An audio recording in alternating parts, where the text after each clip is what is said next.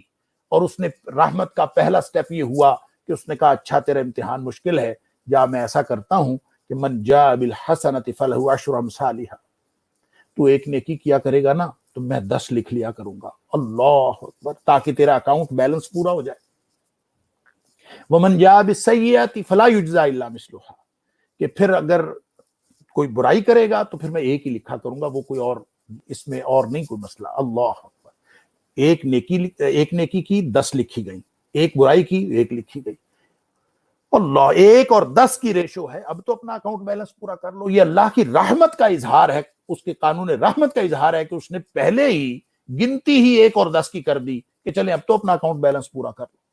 بلکہ حدیث میں آتا ہے کہ نبی اکرم صلی اللہ علیہ وسلم فرمایا اذا ہم عبدی، نبی اکرم صلی اللہ علیہ وسلم فرماتے ہیں اللہ فرماتا ہے کہ اذا ہم عبدی، جب میرا بندہ ارادہ کرتا ہے بحسنۃ، نیکی کرنے کا ارادہ کرتا ہے، تو ایک نیکی اسی وقت لکھ لیا کرو، ہو سکتا ہے کہ یہ وقت بعد بھی ارادہ ہی ترک کر دے، اللہ اکبر، ہم سے زیادہ ہمارا جو رب ہے وہ ہمارے اوپر رحمتیں کر رہا ہے، ہم سے زیادہ خیر خواہ ہمارا رب ہے، تو کہتا ہے کہ نیکی کا ارادہ کرے، فَاكْتُبُوهُ لَهَا بِحَسَنَةٍ، اس کو ایک نیکی اسی وقت لکھ دو، اور اگر یہ نیکی کر لے تو ان عامل بها، اگر وہ نیکی کر لیتا ہے اور پھر اس کو 10 لکھ دو، اور پھر فرمایا کہ اگر یہ گناہ کا ارادہ کرے، اذا ہم عبدی بسیئۃ، جب گناہ کا ارادہ کرے، فلا تکتبوها، کچھ نہ لکھا کرو، سبحان اللہ، وَإِنْ عَمِلَ بِهَا، اور اگر اس نے اس کا کر دیا تو پھر فَاكْتُبُوا لَهُ وَاحِدَةً، پھر ایک گناہ لکھنا ہے گناہ کرنے کے بعد بھی۔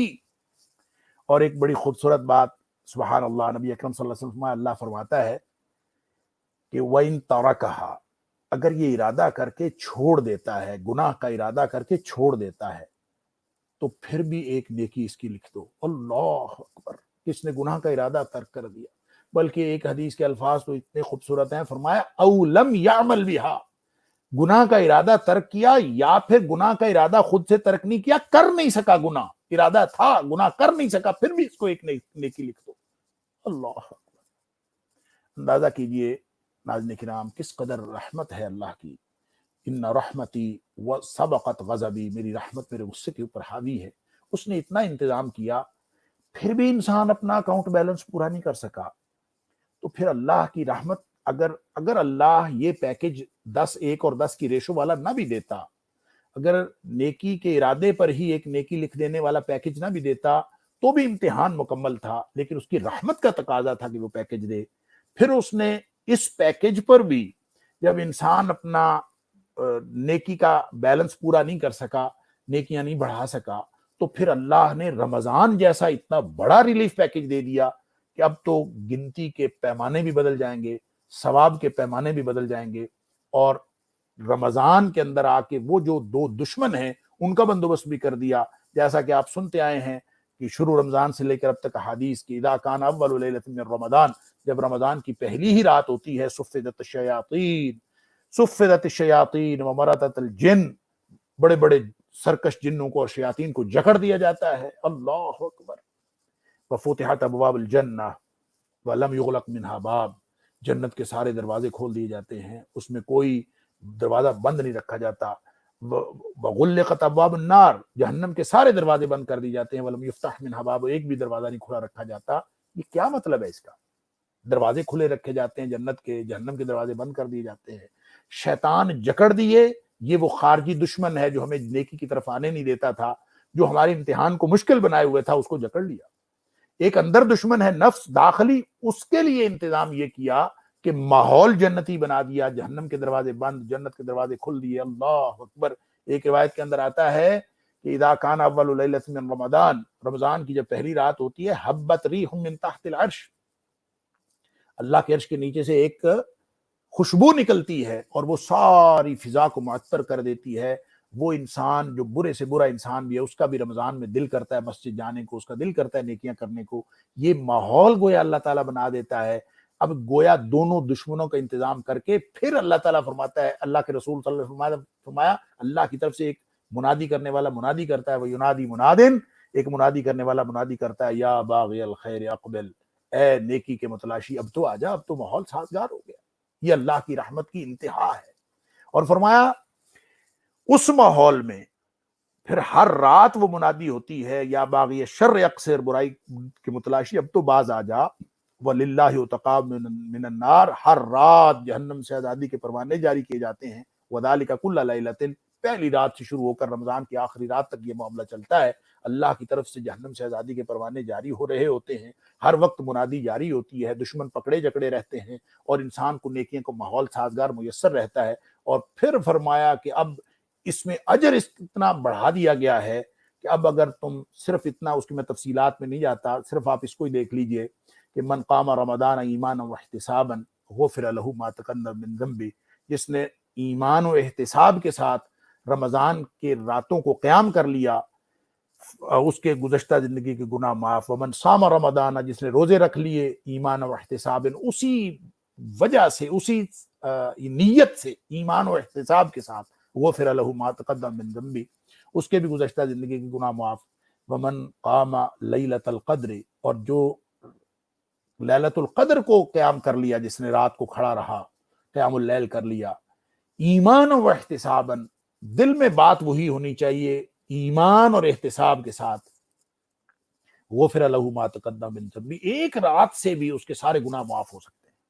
اب یہ جو ایمان ہے اور احتساب ہے، یہ کیا ہے؟ ایمان اللہ پر ہو، آخرت پر ہو، اور اپنی پوری جزیات جتنی ایمان کی ہیں، ایمان مرکب ہے، سب کے اوپر ایمان ہو، آخرت کے اوپر ایمان ہو۔ اور احتساب، جو اہل علم ہے اس کا ترجمہ کرتے ہیں ثواب کی نیت سے، تو احتساب حساب سے ہے، یعنی اپنا اکاؤنٹ بیلنس پورا کرنے کی نیت سے، اس نیت سے، اس فکر میں کھڑا ہو کہ اللہ میری نیکیاں کم ہو رہی ہیں، اللہ میرے گناہ بڑھ رہے ہیں، تو میرے اوپر رحمت کر، میری نیکیاں زیادہ کر دے، میرے گناہ بخش دے۔ اس فکر میں ایمان و احتساباً وہ کھڑا ہوا ہے تو بھی اللہ اس کے گناہ معاف کر دیتا ہے۔ اگر اس نے روزہ اس نیت سے رکھا ہے، روزہ فرض ہے، رات کو قیام نفل ہے، لیکن نیت اگر وہی ہے تو ثواب ایک جیسا ہے۔ روزے سے بھی گزشتہ ساری زندگی کے گناہ معاف، رمضان کے روزے جس نے اس نیت سے رکھ لیے، اسی نیت سے راتوں کو قیام کر لیا، گزشتہ زندگی گناہ معاف۔ اسی نیت سے اگر اس نے ایک صرف لیلۃ القدر کو، جو 5 طاق راتیں آخری عشرے کی، ان میں سے کوئی ایک لیلۃ القدر ہے، 5 طاق راتیں، گویا کتنی پوری زندگی میں 5 راتیں، اگر وہ قیام کر لیا، ساری زندگی کی گناہ معاف۔ اتنا بڑا ریلیف پیکج۔ اس لیے فرمایا کہ جو اتنے بڑے ریلیف پیکج اور اللہ کی رحمتوں کے اتنے بڑے ریلیف پیکج کو بھی اگر اویل نہیں کر سکا، من ادرک رمضان، اتنا بڑا پیکج، یہ تو اگر پوری زندگی میں انسان کو ایک دفعہ بھی مل جاتا تو کافی تھا، لیکن پوری زندگی میں کیا، ہر سال آ جاتا ہے۔ اس لیے کہ پوری زندگی میں ایک پیکج بھی آ جاتا تو کافی تھا، اللہ کی رحمت کا انتہا، اللہ کی رحمت کی انتہا تھی۔ لیکن اس صورت میں اللہ کی رحمت رک جاتی، اس کی حد آ جاتی، کیونکہ اللہ کی رحمت کی حد کوئی نہیں ہے، اس لیے یہ ہر سال آتا رہتا ہے۔ اسی لیے یہ جو لیلۃ القدر جو کہتے ہیں خیر من الف شہر، اور لوگ حساب لگانا شروع کر دیتے ہیں، 83 سال بنتے ہیں، 84 سال بنتے ہیں۔ بات یہ ہے کہ یہ حساب تو سالوں کا تب لگائیں اگر اللہ نے یہ کہا ہو کہ یہ 1000 مہینے کے برابر ہے۔ اس نے تو کہا ہے 1000 مہینے سے بہتر ہے۔ کتنی بہتر ہے؟ پتہ نہیں کتنی بہتر ہے۔ کیوں؟ اگر 1000 مہینے ہو تو اس کا مطلب ہو اللہ کی رحمت کی حد آ گئی۔ اس کی رحمت کی چونکہ حد کوئی نہیں ہے، وہ ہر وقت بڑھتی رہتی ہے، تو اس لیے فرمایا کہ اس قدر اللہ کی رحمت سے بھی جو محروم رہا، اللہ اکبر، ابعدہ اللہ، پھر تو اللہ کو حق پہنچتا ہے نا، اس کو ہمیشہ کے لیے اپنی رحمت سے دور کر دے، اس کے اوپر لعنت کر دے۔ اور وہ بدبخت ہے، وہ شقی عبد، یا رغم عنف عبد، اس کی ناک خاک آلود ہوئی، وہ اصل رسوا آدمی وہ ہوا جس کو رمضان ملا اور اس نے یہ اتنے بڑے ریلیف پیکج سے فائدہ نہیں اٹھایا۔ نبی اکرم صلی اللہ علیہ وسلم فرماتے ہیں من حرم خیرہا، جو اس رمضان کی بھلائیوں سے بھی محروم رہا، فقد حرم، اصل محروم وہ ہے، اللہ تعالیٰ معاف فرمائے۔ تو اسی طرح جو دوسری دعا جو جبریل علیہ السلام نے کی اور نبی کریم صلی اللہ علیہ وسلم نے آمین فرمائی، وہ دعا ہے من ادرک ابویہ، جس نے اپنے والدین کو پایا، وہ احدہما، یا ان دونوں میں سے ایک کو پایا، اللہ اکبر، اس نے بھی جنت نہیں کمائی۔ گویا جس طرح ریلیف پیکج، جس طرح جنت کا ٹکٹ رمضان ہے، اسی طرح سے جنت کا ٹکٹ جو ہے وہ والدین کی موجودگی ہے۔ جو شخص والدین کی خدمت کرے گا اس کے لیے جنت ہے۔ اللہ اکبر۔ وبالوالدین احسانا، قرآن بار بار کہتا ہے وبالوالدین احسان۔ اور نبی اکرم صلی اللہ علیہ وسلم نے فرمایا رضا الرب فی رضا الوالد وسخط الرب فی سخط الوالد، اللہ کی رضامندی والد کی رضامندی میں ہے، اللہ کی ناراضگی والد کی ناراضگی میں ہے۔ اور ایک روایت میں آیا رضا الرب فی رضا الوالدین، اللہ کی رضامندی والدین کی رضامندی، دونوں کی رضامندی میں ہے، اور اللہ کی ناراضگی والدین کی ناراضگی میں ہے۔ گویا ان کو راضی کر لو تو اللہ راضی ہو جاتا ہے۔ اللہ اکبر۔ اور پھر ایک حدیث میں آیا نبی کریم صلی اللہ علیہ وسلم الوالد اوسط ابواب الجنہ، سب سے بہترین دروازہ جو جنت کا ہے وہ تو والد ہے۔ بس کسی کا دل کرے تو اس کی حفاظت کر لے، فحافظ او ضیع، چاہے تو اس کی حفاظت کر لو اور چاہے اس کو ضائع کر لو۔ یعنی جنت اللہ نے دے دی ہے، جس کو والدین مل گئے ہیں گویا وہ جنت مل گئی ہے، جنت کا ٹکٹ ہے والدین، اور خاص طور پہ اگر یہ بڑھاپے میں مل جائیں، سبحان اللہ۔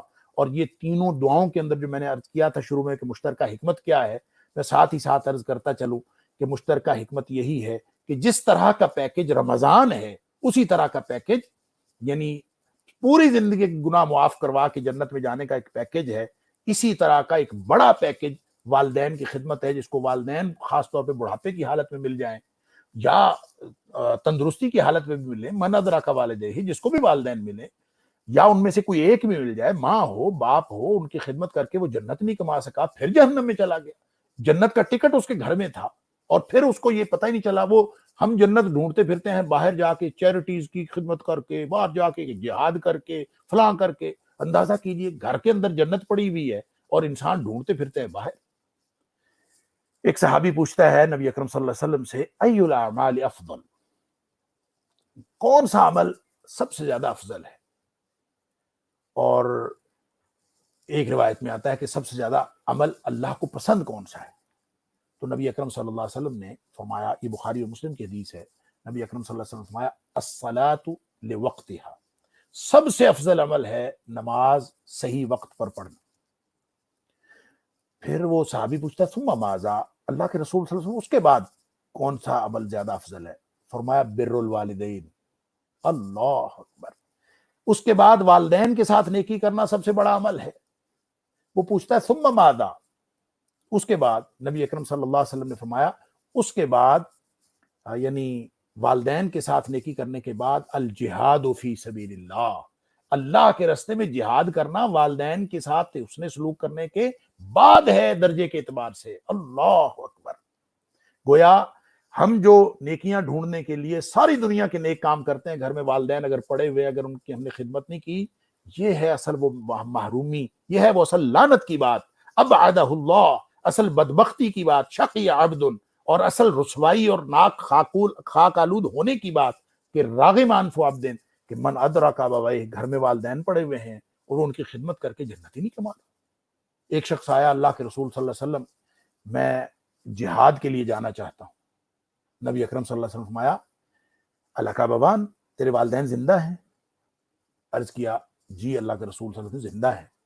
تو نبی اکرم صلی اللہ علیہ وسلم فرمایا فَفِيهِمَا فَجَاهِدْ، اور گھر جا کے ان کے ساتھ ان کی خدمت کر، وہاں جہاد کر، وہاں نیکی ہے ساری، وہاں پڑی ہوئی ہے۔ اللہ، جنت کا ٹکٹ ہے والدین جن کو ملے ہوئے ہیں، اللہ تعالیٰ ان کی قدر کرنے کی توفیق عطا فرمائے۔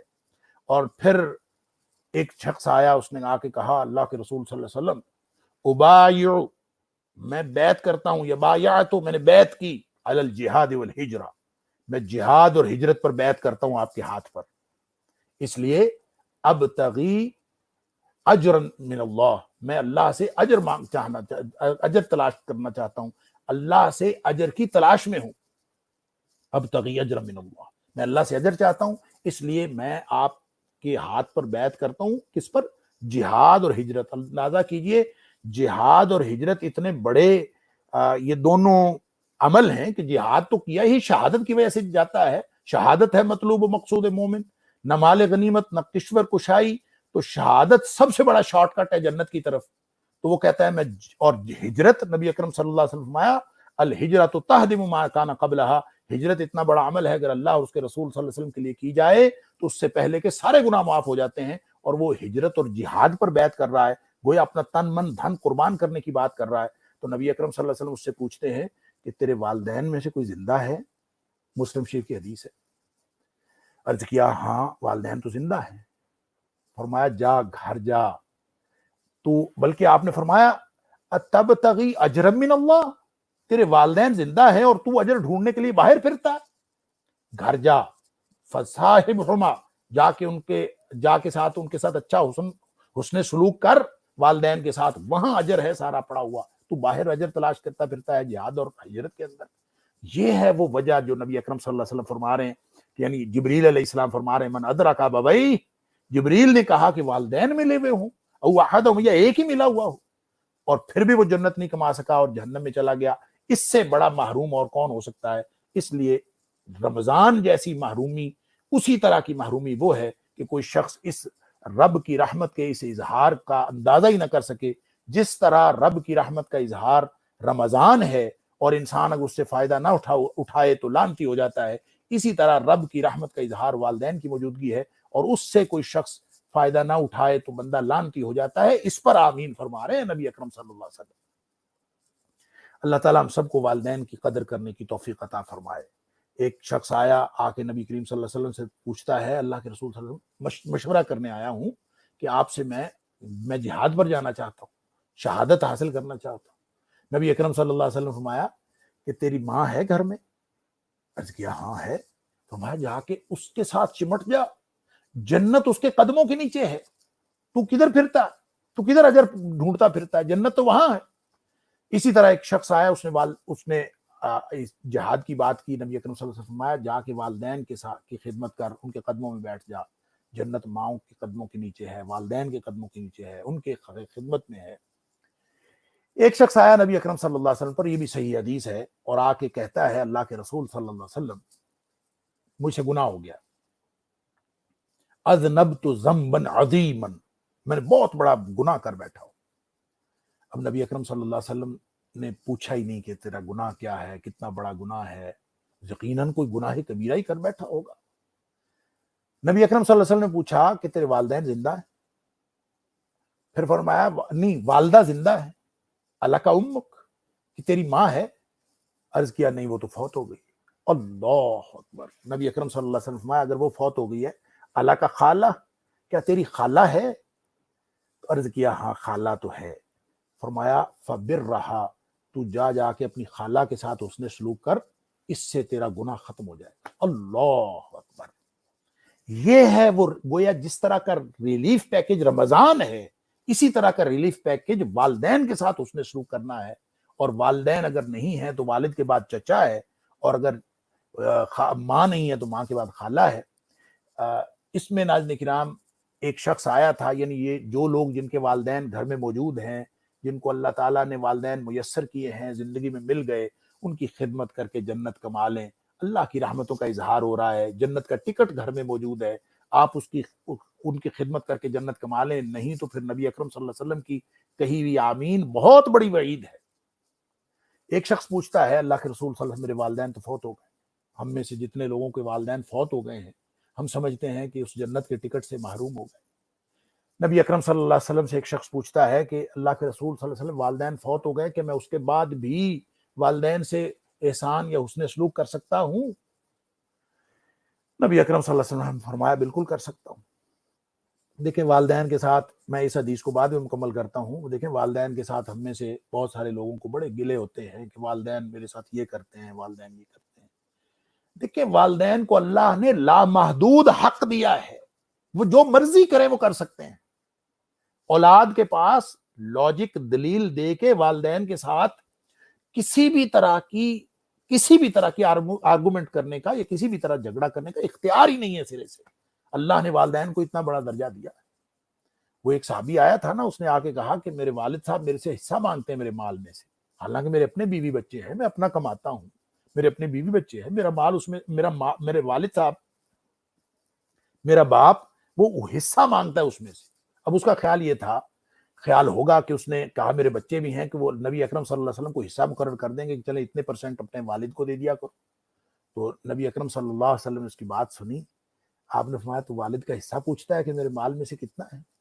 آپ نے فرمایا انت و مالک لابیک, تو بھی اور تیرا مال بھی سارا کچھ تیرے باپ کی ملکیت ہے. یعنی اس کے ساتھ تو حصے داری کرتا ہے, اس کے ساتھ تو ریشو پوچھنے کے لیے آیا. بلکہ اس نبی اکرم صلی اللہ علیہ وسلم کے اس ارشاد اقدس کی دوسری قرات یہ ہے کہ انت و مالک لابیک, تو بھی اور تیرا جو کچھ بھی ہے, تیرا جسم بھی, تیری اولاد بھی, تیرا مال بھی, سب کچھ تیرے والد کا ہے. اللہ کو لا محدود حق دیا ہے اللہ نے. لہٰذا والدین کی خدمت کر کے, ان کے ساتھ حسن سلوک کر کے, ان کی اطاعت کر کے, ان کا حکم مان کے جنت کما لیجئے. وگرنہ اکبر الکبائر, نبی کریم صلی اللہ علیہ وسلم نے فرمایا ہے, دنیا میں کبیرہ گناہ سوئی بھی بڑے کبیرہ گناہوں میں الاشراک باللہ والحقوق الوالدین, اللہ کے ساتھ شرک کرنا, وحقوق الوالدین, اور والدین کی نافرمانی کرنا. حقوق صرف نافرمانی نہیں ہوتی, بدسلوکی بھی ہوتی ہے. جو والدین کے ساتھ ترش رویے کے ساتھ, تلخ رویے کے ساتھ اس نے یعنی سلوک کرتے ہیں, وہ جو قرآن کہتا ہے نا ولا تقل لہما اف, اف بھی نہیں کہنا, یعنی ذرا سا فیس جیسچر بھی نہیں دینا جس کے اندر بیزاری ہو. اللہ اکبر. تو میں عرض کر رہا تھا کہ ایک صحابی کہتا ہے کہ اللہ کے رسول صلی اللہ علیہ وسلم, میرے والدین فوت ہو گئے ہیں, کیا میں اس کے بعد بھی ان کے ساتھ حسن سلوک کر سکتا ہوں, وہ نیکی, وہ جنت کما سکتا ہوں؟ آپ نے فرمایا ہاں, والدین اگر تیرے قبر میں بھی چلے گئے ہیں تو بھی تو ان کے ساتھ حسن سلوک کر سکتا ہے. تو نبی اکرم صلی اللہ علیہ وسلم نے 5 کام بتائے کہ 5 کام کر لو, اس میں 2 تو دعائیں اور 3 اور کام. فرمایا یہ کر لو تو والدین کے ساتھ حسن سلوک تیرا جاری رہے گا, گویا تو وہ جو جنت میں جانے کا ریلیف پیکیج ہے اس کو تو اویل کرنے کی کوشش کر سکتا ہے ان کی وفات کے بعد بھی. ایک بات آپ نے فرمائی, اس کے لیے دعا کیا کریں, والدین کے لیے دعا کیا کریں. دوسری بات آپ نے فرمائی دعائے مغفرت کیا کریں, یعنی دعائے مغفرت سے اسپیسیفکلی فرمایا, اور ویسے دعا کرتے رہے, اللہ ان کے درجات بلند کرے, اللہ ان کو آسانیاں فرما, اللہ تعالیٰ ان کو جنت الفردوس عطا فرما, اللہ ان کے درجات روز روز بلند کرتا جا. یعنی جتنی بھی دعائیں ان کے لیے اچھائی کی ہو سکتی ہیں وہ کرتے جائیں, اور اسی طرح ان کے لیے دعائیں مغفرت بھی کرتے جائیں. اور وہ جو عمومی دعائیں ہیں, آپ کو اردو پنجابی میں دعائیں جتنی مرضی کر لیں, جو مسنون دعائیں آتی ہیں وہ کر لیں, اور سب سے بہترین دعا وہ ہے جو قرآن نے بتائی, رب ارحمہما کما ربیانی صغیرا, کہ اے اللہ, اے میرے رب, ان کے اوپر اسی طرح رحم فرما جس طرح بچپن میں مجھے, جب میں چھوٹا تھا تو مجھے پالتے ہوئے انہوں نے میرے اوپر رحم فرمایا تھا. اللہ اکبر. بہرحال دعائیں مغفرت, اللہ ان کو بخشے, اللہ مغفر لہما رب ارحمہما, اللہ مغفر لہم, جس طرح بھی دعا زبان پہ آئے, چاہے وہ اردو میں, پنجابی میں کر لیں, جس طرح مرضی کر لیں, انشاءاللہ اللہ تعالیٰ ان کو بخش دے, اللہ تعالیٰ ان کی مغفرت کر دے. یہ 2 کام ہو گئے. تیسری بات آپ نے فرمایا کہ والدین نے اگر کوئی معاہدہ کیا ہے, اگر کوئی انہوں نے کسی کے ساتھ کانٹیکٹ کیا ہے, یا کوئی بات چیت کی ہوئی ہے, کوئی رشتے کی معاملہ ہے, کوئی اور بات ہے جو انہوں نے کمٹمنٹ اپنی زندگی میں کوئی کی ہو, تو اس کو پورا کرو. یہ والدین کے ساتھ نیکی ہے, ان کے ساتھ حسن سلوک. تیسری بات فرمائی, چوتھی بات آپ نے فرمائی کہ ان کا اگر والدین کے وہ رشتہ دار جن کے ساتھ اب آپ کا تعلق زیادہ, آپ کی ذاتی کوئی بہت زیادہ معاملات نہیں ہے, لیکن آپ صرف اس وجہ سے ان کے ساتھ حسن سلوک کریں کہ وہ میرے والدین کے رشتہ دار ہیں, میری والدہ کے رشتہ دار ہیں, یہ میرے والد صاحب کے رشتہ دار ہیں, صرف اس لیے ان کے ساتھ حسن سلوک کریں, تو یہ بھی دراصل والدین کے ساتھ حسن سلوک کرنا. اور 5ویں بات نبی اکرم صلی اللہ علیہ وسلم فرمائی کہ ان کے ساتھ حسن سلوک کے ساتھ, یعنی دوستوں, رشتہ داروں کے علاوہ والدین کے دوستوں کے ساتھ بھی حسن سلوک کرو. وہ والدین کے دوست جن کے ساتھ آپ کا کوئی اور ذاتی معاملہ نہیں ہے, صرف آپ اس لیے ان کے ساتھ حسن سلوک کرتے ہیں کہ وہ والدین کے ساتھ تعلق رکھتے تھے, چاہے ذاتی تعلقات آپ کے جتنے مرضی خراب ہوں, آپ ان کے ساتھ اچھا تعلق اس لیے رکھتے ہیں اور ان کے ساتھ اچھا پیش آتے ہیں, ان کی خدمت کرتے ہیں کہ والدین کے دوست ہیں. تو فرمایا کہ یہ بھی ان کے ساتھ نیکی ہے. یہ 5 اعمال کرنے سے فوت شدہ والدین کے ساتھ بھی نیکی کی جا سکتی ہے۔ گویا یہ جو جبریل امین کی ہوئی دوسری دعا ہے جس پر نبی اکرم صلی اللہ علیہ وسلم نے آمین فرمایا، یہ فوت شدہ والدین کے باوجود اس وعید سے بچنے کی کوشش جاری رکھنا، اس کا موقع اب بھی موجود ہے۔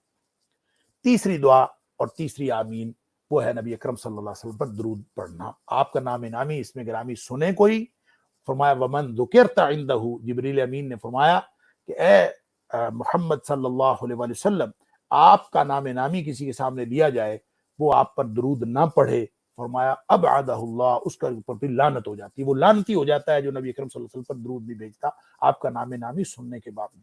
اللہ صلو صلات ولم یصلی علیہ، یہ صلی یصلی جو ہے صلات، یہ اگر اللہ کی طرف نسبت ہو تو اس کا مطلب ہوتا ہے رحمت نازل کرنا یا فرشتوں کے درمیان اللہ کا تذکرہ کرنا، اور اگر یہ اس کا صلات کا لفظ فرشتوں یا انسانوں کی طرف اس کی نسبت ہو تو اس کا مطلب ہوتا ہے رحمت کی دعا کرنا۔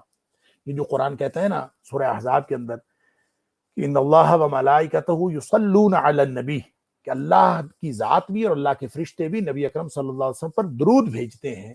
کیا مطلب؟ اللہ رحمتیں نازل کرتا ہے اور فرشتے رحمتوں کی دعا کرتے ہیں نبی اکرم صلی اللہ علیہ وسلم کے لیے۔ تو یا دوسرا مفہوم یہ ہے کہ اللہ فرشتوں کی محفل میں نبی اکرم صلی اللہ علیہ وسلم کی تعریف بیان کرتا ہے اور ان کے اوپر رحمت نازل کرتا ہے نبی اکرم صلی اللہ علیہ وسلم پر، اور فرشتے رحمت کی دعا کرتے ہیں۔ تو یا ایھا الذین آمنو، اے ایمان والو، صلو علیہ وسلموا تسلیما، تم بھی نبی اکرم صلی اللہ علیہ وسلم کے لیے رحمت کی دعا کیا کرو اور ان کے لیے ان کو سلام بھیجا کرو، درود بھی بھیجا کرو اور سلام بھی بھیجا کرو۔ صحابی پوچھتا ہے اللہ کے رسول صلی اللہ علیہ وسلم، سلام کا تو ہمیں معلوم ہے کہ آپ کے اوپر کیسے بھیجنا ہے، وہ جو تشہد کے اندر نبی کریم صلی اللہ علیہ وسلم سکھایا، السلام علیکہ ایھا النبی ورحمۃ اللہ وبرکاتہ، یہ سلام کا طریقہ تو ہمیں معلوم ہے، ہم ہر نماز میں، ہر اتحیات میں، ہر تشہد میں ہم آپ کے اوپر سلام بھیجتے ہیں، تو درود کا طریقہ بھی بتا دیجئے کہ درود کیسے پڑھنا ہے۔ تو نبی اکرم صلی اللہ علیہ وسلم نے، ایک تو وہ مختصر درود ہے جو ہم صلی اللہ علیہ وسلم کہتے ہیں، لیکن اس حدیث میں کعب بن عجرہ رضی اللہ تعالیٰ راوی ہیں، وہ فرماتے ہیں کہ نبی اکرم صلی اللہ علیہ وسلم نے فرمایا تم میرے اوپر درود اس طرح پڑھا کرو، اور آپ نے وہ درود سکھایا جو ہم نماز میں پڑھتے ہیں، اللہم صلی علی محمد وعلی آل محمد کما صلیت علی ابراہیم وعلی آل ابراہیم انک حمید مجید، اللہم بارک علی محمد وعلی آل محمد کما بارکت علی ابراہیم وعلی آل ابراہیم انک حمید مجید۔ یہ خود پسند فرمایا نبی کریم صلی اللہ علیہ وسلم نے درود، لہٰذا اور بھی مسنون درود کے الفاظ آتے ہیں حدیث کے اندر، ان میں سے کوئی بھی کر لیا جائے، بجائے اس کے کہ خود بناوٹی درود بنائیں، خود الفاظ بنائیں۔ نبی اکرم صلی اللہ علیہ وسلم کے بتائے ہوئے الفاظ، ان الفاظ میں نبی اکرم صلی اللہ علیہ وسلم کے پر درود بھیجنا یہ لازم ہے۔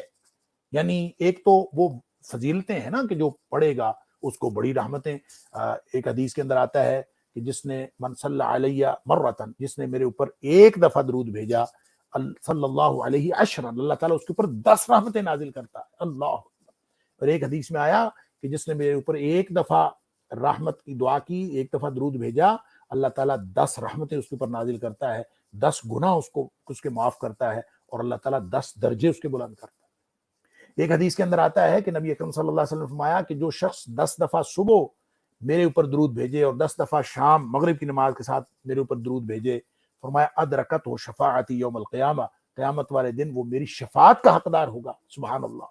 تو یہ فضیلتیں اپنی جگہ، اور بھی بہت ساری درود کی فضیلتوں کی احادیث ہیں، لیکن سب سے بڑی بات یہ ہے کہ یہ فضیلت حاصل کرنے کے لیے صرف یہ کوئی ایڈیشنل چیز نہیں ہے، بلکہ یہ لازمی ہے۔ اگر کوئی نبی اکرم صلی اللہ علیہ وسلم کا نام نامی نہیں سنتا یا نبی اکرم صلی اللہ علیہ وسلم کا نام نامی سن کر درود نہیں پڑھتا، فرمایا اس کے اوپر اللہ کی لعنت ہو جاتی ہے اور اللہ کی رحمت سے ہمیشہ کے لیے دور ہو جاتا ہے۔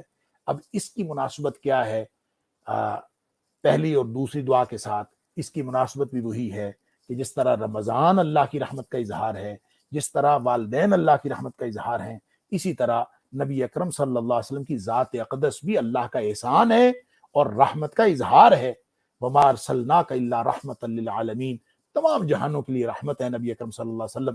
جو امتی بن گیا، جو جڑ گیا نبی اکرم صلی اللہ علیہ وسلم کے ساتھ، ظاہر ہے ان رحمتوں سے وہی فائدہ اٹھا سکتا ہے جس کو نبی اکرم صلی اللہ علیہ وسلم کی شان اقدس کا اندازہ ہو، نبی کریم صلی اللہ علیہ وسلم کے مقام نبوت اور رسالت کا اندازہ ہو، اور پھر وہ بطور امتی نبی اکرم صلی اللہ علیہ وسلم کے ساتھ جڑنے کی کوشش کرے۔ اگر وہ جڑنے کی کوشش کرے گا تو یہ بھی اتنا ہی بڑا ریلیف پیکیج ہے جس طرح سے پہلا رمضان ریلیف پیکیج ہے، جس طرح والدین کی موجودگی ریلیف پیکیج ہے جنت میں جانے کا شارٹ کٹ ہے، اسی طرح سے نبی اکرم صلی اللہ علیہ وسلم کے ساتھ جڑ جانا، نیت سے طے کر کے دل سے کہ میں اللہ کے رسول صلی اللہ علیہ وسلم کی کسی بھی ایک بات کی مخالفت نہیں کروں گا، ہر بات میں نبی اکرم صلی اللہ علیہ وسلم کی اطاعت و اتباع کروں گا، یہ جڑ جانا یہ بھی اسی طرح کا ریلیف پیکیج ہے۔ کیونکہ نبی اکرم صلی اللہ علیہ وسلم کا فرمان ہے، بخاری شریف کی حدیث ہے، آپ نے فرمایا کل امتی یدخلون الجنہ، میرا ہر امتی جنتی ہے۔ سبحان اللہ، سبحان اللہ، اس قدر سویپنگ سٹیٹمنٹ، کل امتی یدخلون الجنہ، میرے سارے امتی جنت میں داخل ہوں، الا من ابا، جو خود انکار کر دے، یعنی جنت میں جانے سے انکار کر دے یا امتی ہونے سے انکار کر دے، اس لیے کہ امتی ہے تو جنتی ہے۔ سبحان اللہ۔ تو صحابی پوچھتے ہیں من یابا یا رسول اللہ صلی اللہ علیہ وسلم، جنت میں جانے سے یا امتی ہونے سے انکار کون کرتا ہے؟ تو آپ نے فرمایا من اطاعنی فدخل الجنہ، جس نے میرا حکم مانا، میری اطاعت کی، میری اتباع کی۔ فرمایا من اطاعنی، جس نے میرا حکم مانا، فدخل الجنہ، وہ جنت میں داخل ہو جائے۔ ومن عصانی، جس نے میرا حکم نہیں مانا، چاہے وہ میری شان میں کتابیں لکھتا پھرے، قصیدے پڑھتا رہے، میرا حکم نہیں مانتا، من عصانی، میری نافرمانی کی، فرمایا فقد ابا، وہ ایسے ہی ہے جیسے اس نے امتی ہونے سے انکار کر دیا یا جنت میں جانے سے انکار کر دیا۔ اللہ تعالیٰ مجھے اور آپ کو، ہم سب کو نبی اکرم صلی اللہ علیہ وسلم کے ساتھ بطور امتی اس طرح جڑنے کی توفیق عطا فرمائے کہ ہر لمحہ اور ہر پوری زندگی کے ہر پہلو میں ہم نبی اکرم صلی اللہ علیہ وسلم کی اطاعت و اتباع کریں، اور جب بھی نبی اکرم صلی اللہ علیہ وسلم کا نام نامی اس میں گرامی آئے، پھر ہم نبی اکرم صلی اللہ علیہ وسلم پر رحمت کی دعا بھی کریں۔ کیوں؟ اس لیے کہ ان کے ساتھ بطور امتی جڑنے کی وجہ سے ہماری جنت پکی ہوتی ہے۔